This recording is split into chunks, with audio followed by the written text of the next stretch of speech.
Whether you're looking for answers to specific life questions or simply hoping to become the best version of you possible, welcome to the Mental Breakdown and Psychreg podcast, where we offer insight, information, and strategies based upon research and years of practice as psychologists.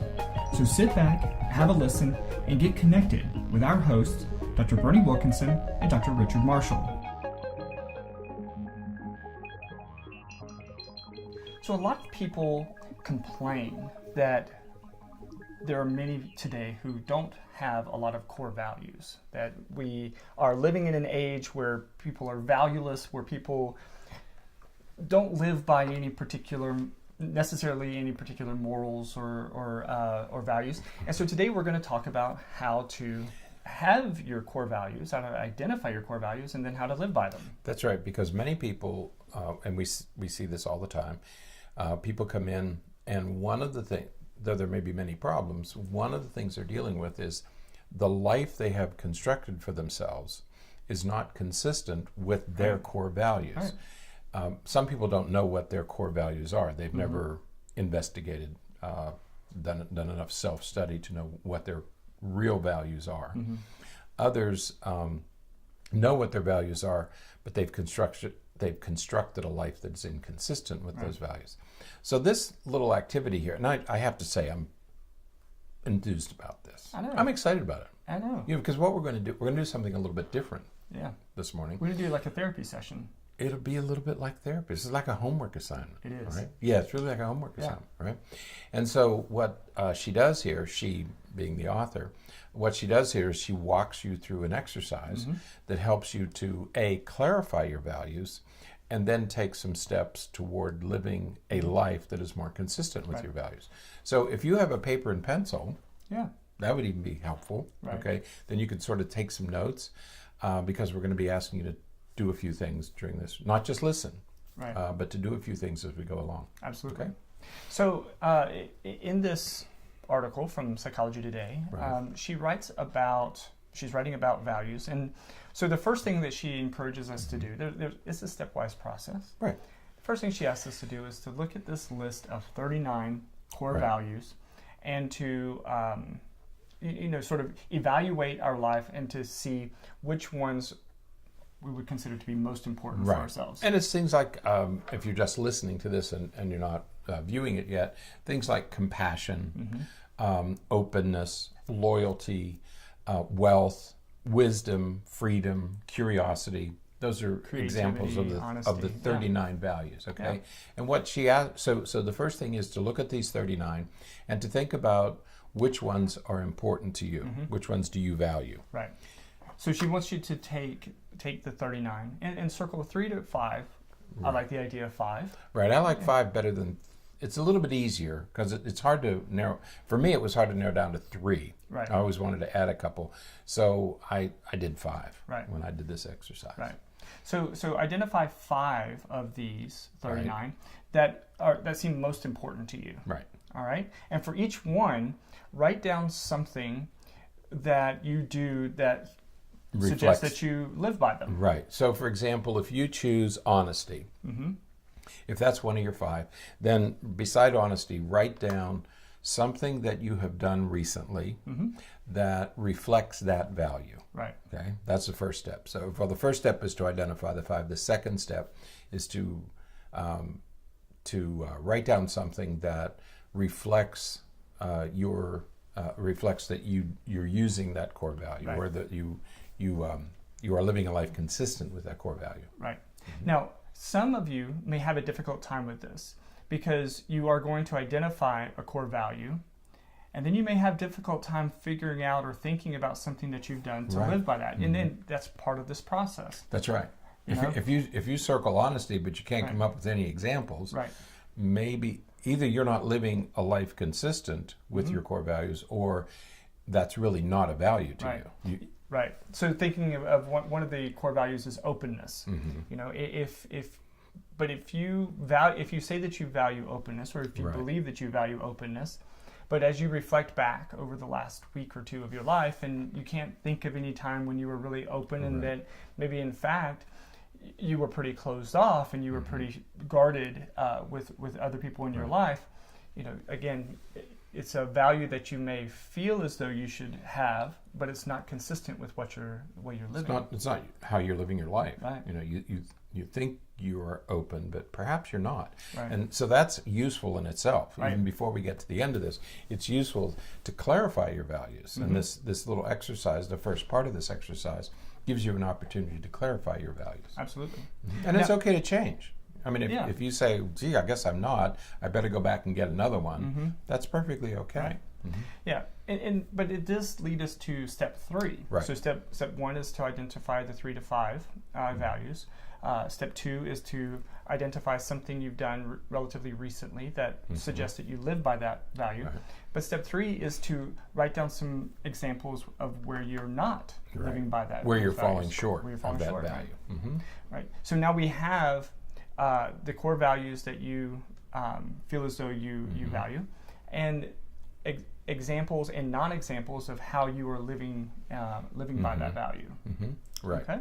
And so now, with that information, we can sort of get into some of the next, the last step that she has here, and that's step 4, which is, what are you going to do different next time? Right. That's right. Because now that you've discovered some inconsistencies, mm-hmm. then what she asks you to do is to take those inconsistencies and what will you do differently mm-hmm. The next time. So you've identified your 5 core values. You've given examples of how you live by those. Now you've given some examples of how you have fallen short mm-hmm. or you're not living by them. Now the next step is to take those and say, okay, how are you going to change this? What are you going to do right. in the future to make sure this doesn't happen again? Right. What you may find is you're basically an honest person, except with your parents, Well, yeah, or your spouse, right. or your boss, right. or you're very, very honest, but you steal things from work once in a while, right. paper clips and paper, and right. maybe you just help yourself to those things. Okay, Right. so that helps you identify those places where your values are not in line, right. or where your behavior is not in line with your values. Right. So let's just do a quick example. Right. All right. So let's say that one of my core values is friendships. Right. Okay. So I feel as though friendships are very important mm-hmm. To me, and that I want to, make sure that I'm living a life that is consistent with somebody who's friendly and that right. Has good relationships with other people. Mm-hmm. And so with that as one of my top 5, mm-hmm. I'm going to write down some examples of how mm-hmm. I've done that, and so I may write down, I talk with people who I feel close to. I might be texting with them on a regular basis. Mm-hmm. I may, ask them about going to the movies together right. or spending Made time a phone with them. call just to check them. up on them. Right. And so I like their pictures on Facebook, all these things. That's a good one. That I do to suggest that I am being a good friend. Right. But then I have to look at non-examples as well. And so in non-examples, perhaps, there was a day last week where I was really overwhelmed from work, and I had to go by the store after work, and I saw my friend down another aisle, and I was thinking, there's just no way that I can, right. Spend time talking with him today. I just don't feel like it. I got to get out of the store. I got to get back home. And so I wasn't very friendly, and so I avoided them, right. and I missed an opportunity to be friendly. Mm-hmm. Or maybe another example could be that you're walking down the sidewalk or something, and you see somebody drop something, right. and instead of stopping to help them pick up their belongings mm-hmm. because you're in a hurry or something, you right. just keep walking by. Right. And so you weren't very friendly, even though it wasn't a person that you know. You weren't very friendly. You weren't very cordial mm-hmm. to that person. So those could be some non-examples of those core values that right. I'm living in my life. Or you get home and you're sort of beaten up from work, mm-hmm. tired, a little frustrated, and you walk in and you don't initially talk to anybody. Right. You don't greet anybody. Or somebody else comes into the house, mm-hmm. children, a spouse, a relative, and you just don't get up and greet them with any enthusiasm. Right. And the other person begins to wonder what's wrong or what right. have I done. And so those are good examples where either with family, friends, or just acquaintances. Well, a very common one now too is that your friend calls you Right. And you're like, or text you or something. They text you. And you're like, oh, I'm just going to not look at that one right now. The now famous, I didn't get that text. I didn't get that text. Sure you did. Yeah. So, but those are examples of situations where you're not living by that core value. Right. All right. And then the final step, of course, is looking at those non-examples and trying to decide what you can do differently next time. Right. Because you may decide that, no, it's okay once in a while to avoid running into people if you don't want to talk to them. That's or if you're in a hurry or... Right. And you may decide, no, that was the best thing to do under those circumstances. On the other hand, if you're thinking that I'm not as friendly as I should be when I walk into my house, I don't greet the kids, I don't talk to them, that's something I need to work on. So you make those kinds of decisions with these non-examples. Exactly. Exactly. So as you go through this process, as you complete this homework assignment, this is going to help inform us as to how we need to make some changes perhaps in our life. What do we do if we're not living a life consistent with what we feel are our core values? I think the first thing is we really need to think about, is this really a core value? How do I define, again, if we're sticking with friendships, how am I defining being a friend? Being friendly and having good friendships as an important value. I may be defining it differently than other people may define it. To me, I have there are individuals that I talk to, friends perhaps, who their definition of being a friend is very different than my definition of being a friend. Their definition involves the different forms of commitment and different forms of mutual benefit. Right. I'll be a friend with somebody as long as being a friend with them benefits me in some way. Right. Which is very different than the way that I see friendships. Right. So we need to really evaluate how we're defining some of these core values. Right. That's right, because it may be that we haven't really thought through everything. Right. That's one problem. We think we're something that we're not. Right. And what this does is it goes back to that thing we talked about earlier in the week, where the early analysts, those people who were trained by Freud, many of them, and I think of Karen Horney in particular, talk about the real self and the ideal self. Right. Okay, that we have this idealized version of ourselves that we think we're this kind of person, but yet the person we portray out in the world may be very different from that. Okay, right. And so what this exercise, typically it's other people who tell us, who inform us through their behavior that perhaps we're not living the life that we think we're living. I think I'm particularly open, but a lot of people may not agree with that at all. Right. I'm just unaware of it. Right. And so what this exercise does is it opens you up to some self-analysis. It's very hard to analyze yourself. Oh, yeah. I mean, we all have these favorable images of ourselves. And so it's difficult to really peel back some of those layers and be really honest with yourself to say, maybe I'm not as honest as I think I am. Right. Yeah, there's a concept in personality psychology that talks about our relatively poor insight into our own personality, to ourselves, because we see ourselves, we tend to see ourselves as normal, and just because we see ourselves as normal doesn't mean that other people see us as normal. That's right. And so we may see ourselves as being very friendly, very open, and other people may see us as being directing and commanding and manipulative and overwhelming. Right. Depending on one's point of view, we may be talking about exactly the same behaviors, but the perception leads to very different opinions and different ideas. So. Yeah, that's right. I can come up with a bunch of examples in my own family, not my nuclear family, but cousins and aunts and uncles and things, where their opinion, I mean, you all have friends, we all have acquaintances who they think that they're living a very normal, ethical life, and we're thinking, you're nowhere close. Right. Well, it's possible that other people are looking at us the same way, that we think we are, but perhaps we're not. Right. And occasionally, I think it's good for everybody to go through one of these self-analyses like this, Right. okay? Because you have to keep clarifying your values. They may change over time, Right. okay?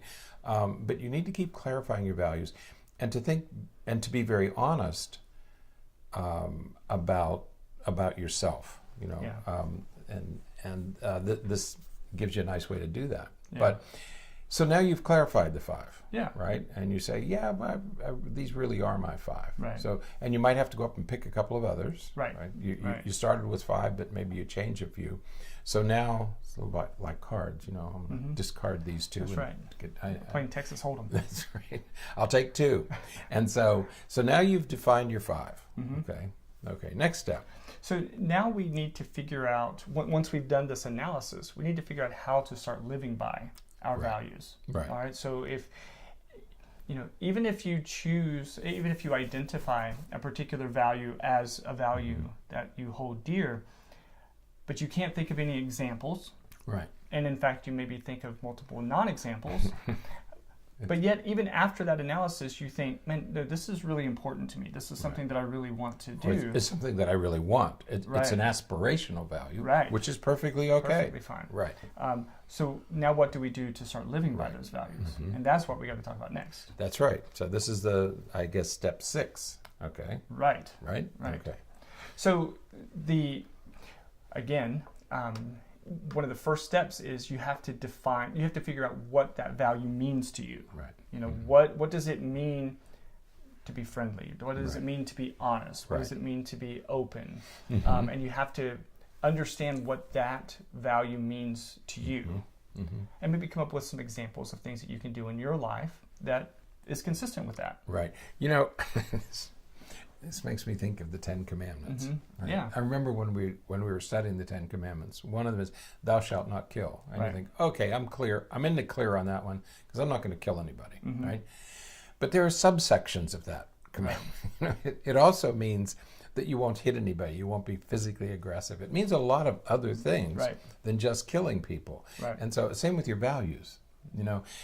You say honesty, but what do you mean? What do you mean by honesty? Do you mean not stealing? Do you mean telling the truth? So what are the subsets of each value? And think hard about what the subsets of honesty are. Right, because thinking of honesty, right? Okay, everybody, I think everyone would agree that it's good to be honest. However, I can think of examples where I will not be honest. Right. I can think of examples where and you're deliberately not honest. Deliberately not honest, but also deliberately, there's a difference between honest and brutally honest. Okay, I'll take that. Yeah. And so there's these like gradations. There's these. Does this dress make me look fat? Right. You better lie. Well, no.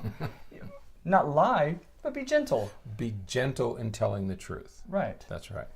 So, I can't believe you use that as the example. Well, that's what always comes up. Yeah. Yeah. I mean, do I look good in this color? No. But don't say that. It's not really a spring color. There are other colors that enhance your features more than that one. Right. Yeah. You're being honest. Yeah. But you have to.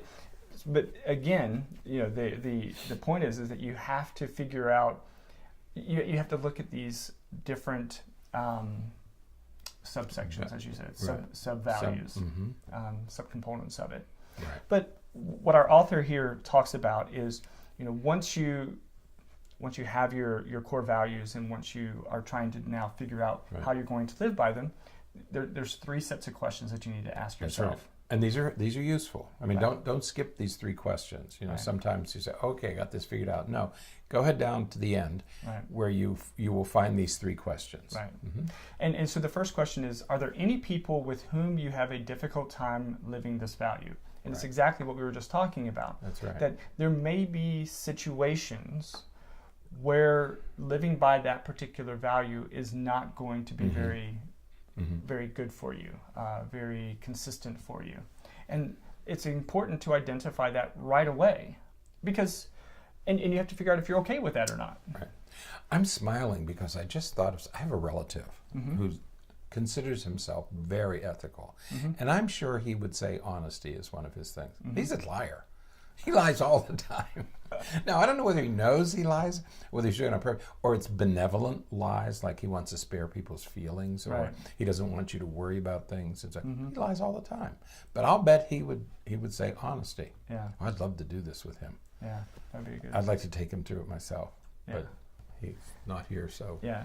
Near the bottom of at the bottom of this article is a link to her website, and she has some quizzes and things like that on there. Yeah, you can take another quiz. You can figure out some of this stuff. But yeah, so you know, figuring out if there are people in your life, situations in your life. Well, we'll get to situations next, but if there are specific people in your life that will make it very difficult for you to be consistent with this value. And what a great exercise that is, because you might say, yeah, I really am, except with, then you might have some work to do there. First of all, figure out why you're not honest with that person, because it may be better not to be in some cases. On the other hand, it may need a little bit of work, to align with your value. And if you can identify a person or people with whom you're not honest, or you're not open, or you're not forthcoming, this would be a good time to think of, okay, how can I change this? Right? Yeah. So that's the first one. It's what people. Right. And I think of, and you want to be, what am I trying to say? You want to be gentle with yourself with this process a little bit, because as you look at these first two, so the first one is, are there people with whom you will have difficulty maintaining this value? And then the second one is, are there situations that make it difficult for you to live this value?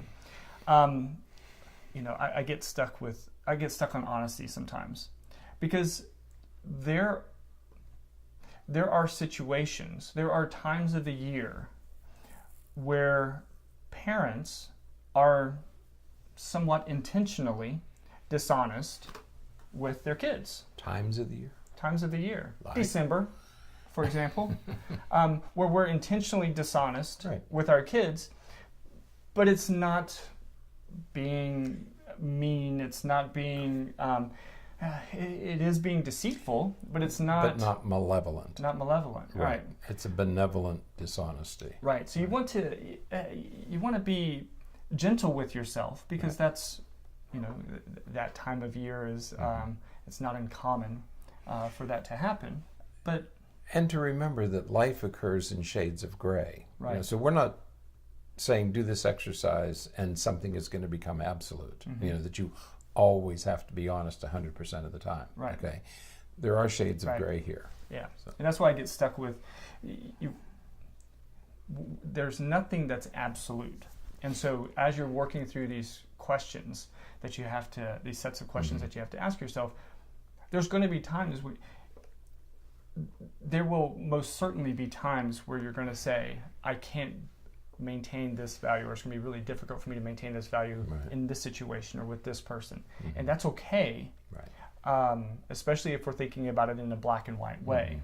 So, so again, the second one is to think of situations where it's difficult to maintain your value.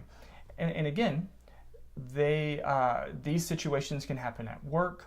These situations can happen at home, but it's just important to consider, you know, when is it going to be more or less challenging to maintain this value? Right. That's right. What are the circumstances? Right. You know, what are the situations when it's going to be difficult? Right. So we have the people with whom it will be difficult, the situations with whom it will be difficult, and the third set of questions is really just looking at anything else.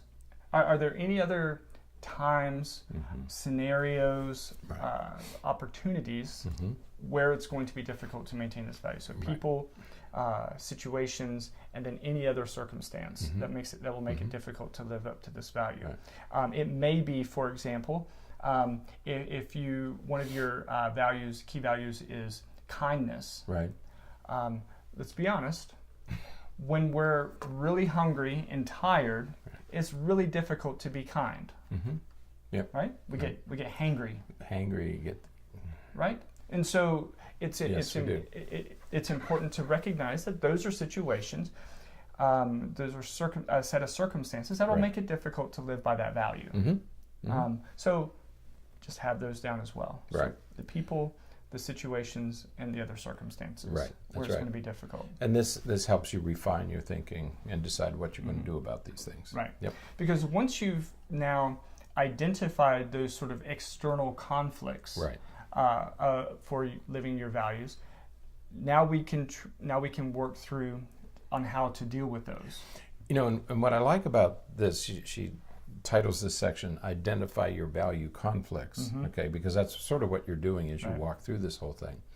But in that third question, like, what are the circumstances? Well, every time I go to a certain place, it could be say a tavern or a restaurant or someplace else, it brings out the worst in you. You know, there are certain places where we go that we're just uneasy, or it sets us off, or we do things that we normally wouldn't do. For example, for some people it's going to a bar. You know, I'm okay, but if I go to this bar, I drink too much and I get into some kind of trouble. Right. Like I'm driving, or I'm fighting, or I'm arguing with people, I get into disagreements with people.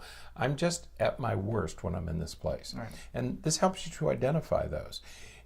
It helps... I think another example would be driving the interstate. Right. You know, you may know that every time you drive on the interstate, especially some of the interstates that we have here in Florida. Did you know that I-4, we live on I-4, right, is the most dangerous highway in the country? I wouldn't doubt it. Yeah, I didn't know that. I just found out 2 weeks ago. It's one of the only two interstates that aren't interstate, right? That's true. I-4 is only It's in Florida. only in Florida. I'm not sure why they call it an interstate. I-10 is only in Florida. I thought I-10 went through the Oh Panhandle. no, and it goes through Alabama. Yeah. Yeah. But I-4, and I think the other one is in Hawaii. I think they have an interstate in Hawaii. That's right. It's only in Hawaii, of course. But we have a very dangerous road here. It's very frustrating because the traffic stops on this 3 and 4 lane interstate, comes to a complete standstill for no apparent reason. Yesterday, I was on my way back from doing some work in Tampa, and there was the traffic was slowing and then stopping. Mm-hmm. There was a car on fire, and I mean the flames were 20 feet high. I mean it was that would massive. Stop traffic for hours. It was awful. No, and you have to plan, like we have airports. We live between Tampa and Orlando. Those are our airports. Right. You have to always plan for stoppage, for road stops, when you're planning your flight arrangements. Because you never know. Right. And it stops for no apparent reason. 15 minutes will make the difference, make a 45-minute to an hour difference. That's right. And rush hour is a night. I mean, it really is a nightmare. We feel, I can't imagine. We're the rest of this podcast complaining about I-4. No, but I think where you were going with that is that don't get on I-4 if it bothers. I mean, if you know that brings out the worst, what I do is I go earlier because I know that if I go later in the day, even on a weekend, I can get really frustrated because there's no reason for the traffic to stop. But if I leave 2 hours earlier, it's clear sailing. Right. And what I do the same. I leave a little bit early, but I also make sure that I have like a good 2 hours or so worth of podcasts that I can listen to that I really want to hear, so that at least when I'm sitting there in the on the interstate, that I'm listening to something that I enjoy. That's right. And there are other parts of our city where it's very frustrating to drive to. Right. Okay, so don't. Right. There's really nothing you have to have there. Right. And if you do, go at a time. Don't go Saturday afternoon. Or find an alternate route. Right. Or don't go Saturday afternoon at 3 o'clock. Right. You know, because that's what the traffic is going to be at its worst then. Right. There was I don't know what city it was, but we used to shop at night because no, it was here. You shop on Sunday morning. Right. like at 8 or 9 o'clock on Sunday morning, the store's empty. Okay, Right. but if you wait until 1 or 2, the Right. store is absolutely packed, and you're going to have to wait in line. Yeah. Well, if waiting in line is something that bothers you, then shop when there are no lines. Right. And that's either early in the morning or late at night. Right. Mm-hmm. Yeah. So again, once you've identified these value conflicts, Right. then you figure out ways to work around them. Right. Right. And to avoid the conflict. That's right. This is managing your stress. Right. One of the- Exactly. man. So again, you go through. You have your 3 to 5 values. You have your examples and non-examples. You've asked yourself these 3 Right. questions for when people, situations, or other circumstances conflict with your ability to live by those values, and then you identify ways to avoid those conflicts or manage those conflicts. Yep. And one other thing that she mentions in the article is that we are all always trying to get our needs met. Right. Okay. Our security needs, our safety needs, our intimacy needs, our health needs. What she encourages, and there's absolutely nothing wrong with that. I mean, that's what we do, is to get your needs met in ways that are consistent with your values. Right. Okay. Then you align things. Right. Then things are aligned, and you avoid that sense of dissonance or internal conflict Right. that causes people to become anxious. Right. You know, I think of all the people who struggle with anxiety, this is probably a component of their anxiety, is that their life, their values and their needs and their desires just aren't aligned properly. And if you could get them in alignment, Right. I think you'll find you have a more peaceful existence. There's some Absolutely. tranquility. Absolutely. Yeah. When you mentioned Horney's ideal self and real self, the closer those are in alignment, That's right. the happier, the more satisfied, the more peaceful, the less stressful our lives will be. That's right. And so, that's another homework assignment. But Right. Looking at, again, this process certainly goes through much of the same thing. But looking at who you are and who you want to be, and trying to get those in as much to be as consistent as possible Right. is critical. That's right. So, all Now, right. there's good things happening here. I hope you take the opportunity to go through this activity and let us know what happens. Yeah. Okay. I'd love to hear from you on this one. Absolutely. So, all right. Well, that's it for today. I had then. fun doing this. Yeah. I really did. I enjoyed this, and I thank her for presenting this. Her being, we didn't even mention her name. No, that's why. Oh, Kiki Davis. I would say Kiki. It's Kiki, starts I'm with- sorry. It's TCHIKI.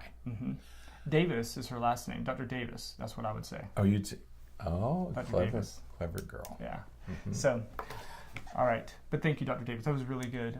Yep, Really good activity. there. And I'm going to go to. I went to her website. I've been to the Berkeley website. BerkeleyWellbeing.com. Right, and there's some good things there too. And she has a second one that gives some quizzes Yeah. you can take that will refine it even more. Yeah, So, absolutely. Enjoy.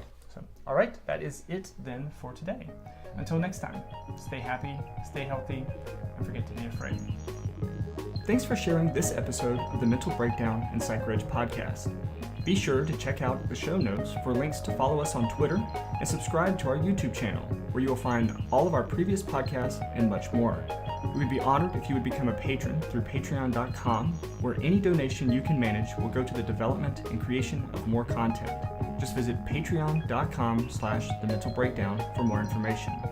Thanks again for listening. Have an awesome day, and we look forward to being back in your feed tomorrow morning.